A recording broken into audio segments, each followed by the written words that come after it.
ఎవరు నన్నా కానీ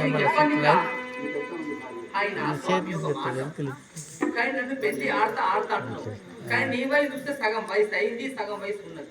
కానీ ఒక రాజ్యం మీద రాజు పడుతున్నావు, రాజ్యం మీద రాజు ఒక భార్య ఉంటే రాజ్యం కానీ ఒక భార్య మొత్తం రాజ్యం కానీ నీకు పెళ్లి కాలేదా? ఆ ఒక మాట చెప్పినావు.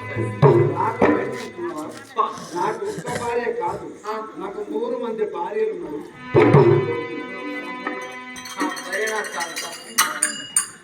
ఈ రోజులలో ఒక్క అర్థంతో చేయగలంటే వాళ్ళు పొద్దులు వేస్తే సాయంత్రం దాకా ఎన్నో బాధలు, ఎన్నో కొట్లాలు, ఎన్నో అసలు ఒక్కరు అయితే 100 మంది పెళ్ళాలంటే వాళ్ళు ఎట్లా చేసుకోరు. నువ్వు ఎట్లా నచ్చినావు, నువ్వు ఎట్లా చెబుతున్నావు.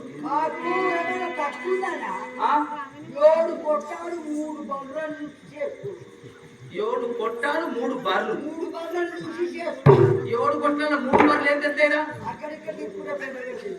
జీతం ఎంతమంది? జీతం ఎంతమంది? 30 మంది.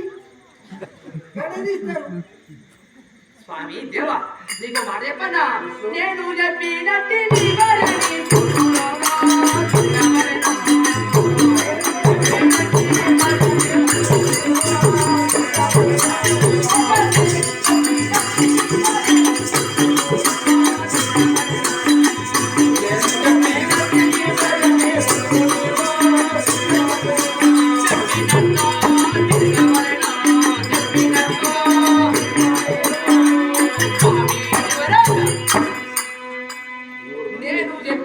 నీ భార్య నీ సుతులు నువ్వు తిరగవలను. కానీ నీకు 100 మంది ఉన్నా చేసుకున్నా బాధ్యం లేదు, ఇంకా 100 మంది చేసుకో, కాదంటే 1000 మంది చేసుకో. కానీ ఒకే మాట, నేను చెప్పినట్టు నీ భార్య నీ సుతులు నువ్వు తిరగవలను. ఏదో ఒక టైం వచ్చిన రోజు నేను కూర్చోమంటే కూర్చోవాలి, లేవమంటే లేవాలి, అంతే. కానీ ఊక చెప్పా, నాకేదో టైం కలిగి రోజు చెప్తా. ఆ ఒక్క మాట.